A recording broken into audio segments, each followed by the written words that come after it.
Halo guys, balik lagi di channel Internasional Komputer bersama saya Bima Handoko seperti itu.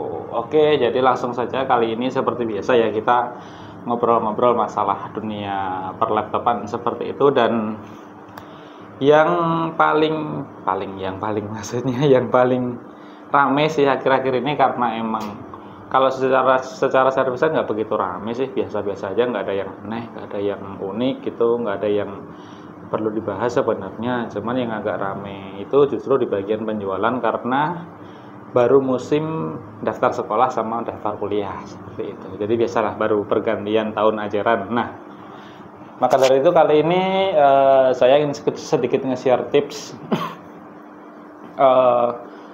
bukan kesalahan sih, hal-hal yang mungkin bisa diperhatikan buat teman-teman yang mau beli laptop atau sudah beli, mau beli atau mau ngebeliin anaknya. Mungkin buat yang udah punya anak seperti itu, tentang gimana sih yang perlu diperhatikan saat kita mau membeli laptop buat anak kita yang baru mau sekolah atau baru mau kuliah seperti itu. Nah, langsung saja yang pertama,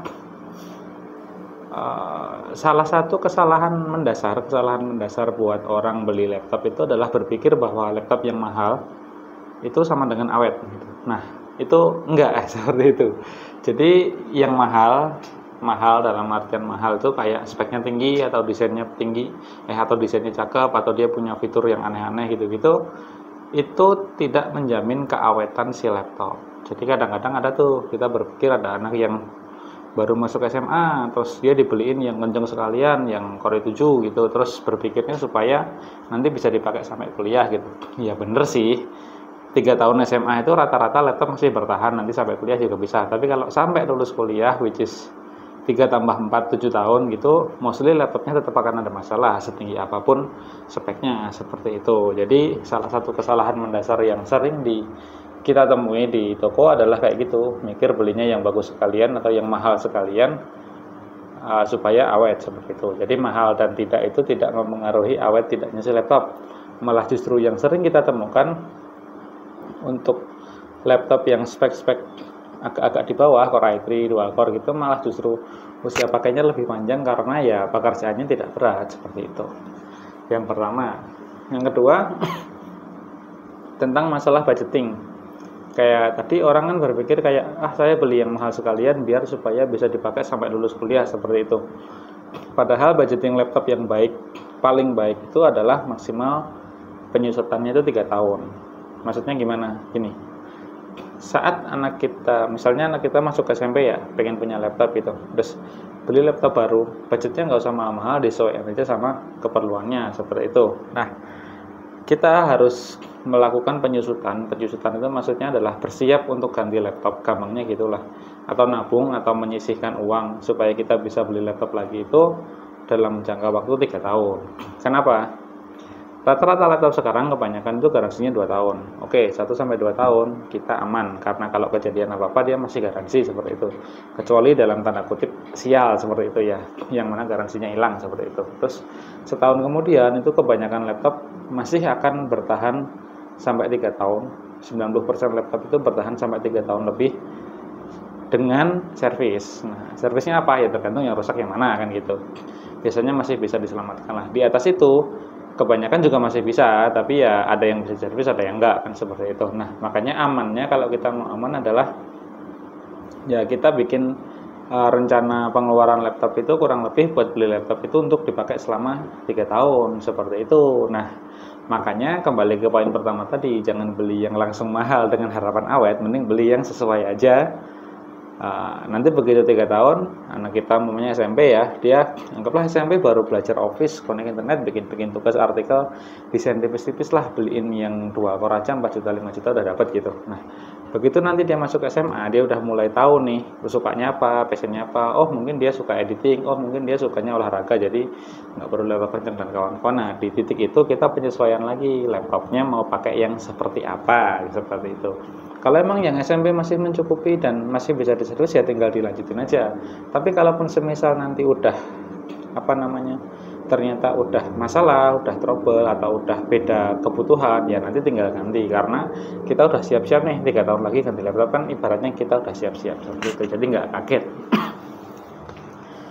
gitu, poin 1 dan poin 2. Terus yang poin ketiga tentu saja adalah disesuaikan dengan kebutuhan itu maksudnya adalah kadang-kadang itu ada customer yang mendeskripsikan atau bahkan marketing yang karena mensimplifikasi atau menyederhanakan kebutuhan laptop itu berdasarkan jenjang sekolahnya. Oh mas, ini laptop cuma buat anak SMP atau buat anak SD gitu. Ya kalau anak SD-nya buat main game ya nggak bisa pakai laptop yang biasa aja gitu. Atau SMP tapi dia punya hobi fotografi, dia bakat di fotografi, dia butuh laptop buat editing, ya nggak bisa pakai yang spek biasa aja. Jadi ya sebelum memutuskan untuk membeli laptop buat anaknya sih, oke lah. Kalau SD mungkin ya udahlah ya gitu. Kalau SMP ke atas itu sebaiknya ngobrol dulu tuh sama anaknya, kira-kira maunya seperti apa lah, nanti konsultasikan dengan marketing atau toko komputer terdekat, kira-kira cocoknya gimana gitu. Soalnya kadang-kadang ya emang nggak apa-apa mas, yang biasa aja cuma buat anak SMP gitu. Ternyata anaknya hobi editing, ternyata anaknya hobi fotografi, videografi dan kawan-kawan. Ya akhirnya kasihan si hobinya tadi nggak bisa diakomodasi oleh laptop yang dia punya. Harus nunggu nanti SMA dulu atau harus nunggu ganti laptop dulu, kan malah kasihan gitu. Jadi ya sebaiknya disesuaikan dengan minat dan kebutuhan anak sih. Kalau kita berkaca dari kebutuhan sekolahnya sih, ya SMP paling gitu-gitu aja sih tugasnya, nggak yang rodowat gitu. Tapi kan kadang anak itu tugasnya bukan tentang sekolah aja, dia ada kebutuhan, ada hobi lain seperti itu. Jadi lebih baik diomongin dulu lah gitu. Masalah harga dan kawan-kawan kan itu sekali lagi relatif ya gitu, sekali lagi relatif lah. Maksudnya ya itu udah nggak perlu diajarin lah, sebagai orang tua kita udah tahu lah kayak apa namanya, anak kita hobinya apa atau bakatnya apa, minatnya apa, untuk mencukupi itu gimana kan, ya itu sudah tugas orang tua lah seperti itu. Jadi ya tadi sebaiknya disesuaikan aja kan gitu. Terus yang terakhir adalah yang paling penting itu sebenarnya bukan hanya di laptopnya, tapi gimana caranya kita sebagai orang tua, mungkin sebagai yang punya anak, apalagi kalau anak kita masih SMP gitu-gitu, adalah kita harus dalam tanda kutip ngajari cara pakai laptop atau memanajemen laptop dan datanya supaya lebih aman seperti itu. Jadi kadang-kadang kan ya namanya anak kecil kan, dia asal aja taruh data sini berantakan dan kawan-kawan, akhirnya nanti hilang, tugasnya hilang, cuma bisa nangis palingan gitu ya. Nah itu tugas kita untuk selalu mengontrol, dan ya akan lebih baik kalau kitanya juga bisa pakai laptop sih seperti itu. Kita juga belajar pakai lah minimal kan gitu.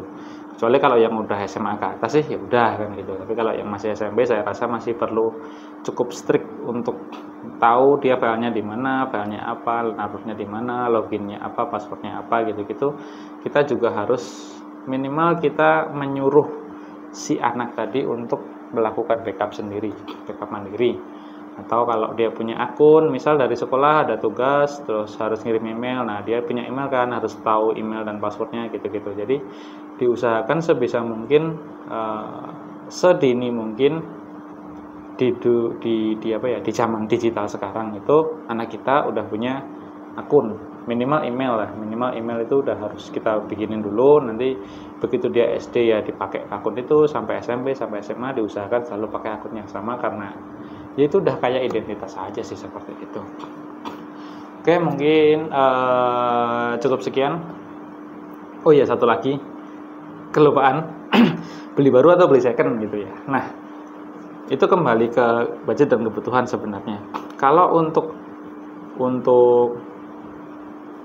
yang baru pertama kali punya laptop dan itu bukan untuk kebutuhan yang urgent, misal ya dia masih SD baru belajar pakai, atau SMP lah baru belajar pakai gitu-gitu, belum yang urgent banget, saya cukup menyarankan untuk beli second aja, karena itu akan lebih murah satu. Yang kedua, second untuk spek yang tidak high end, speknya yang biasa-biasa aja, dan second itu biasanya tetap biaya servisnya akan lebih murah juga kalau ada kerusakan seperti itu. Tapi semisal beli baru juga nggak ada masalah sih gitu. Tapi kalau untuk yang udah SMA ke atas, yang udah butuh laptop, itu kayak ibaratnya tugas semuanya pakai laptop nih gitu, atau kebutuhan dia semuanya pakai laptop, itu kita tetap lebih menyarankan beli yang baru seperti itu.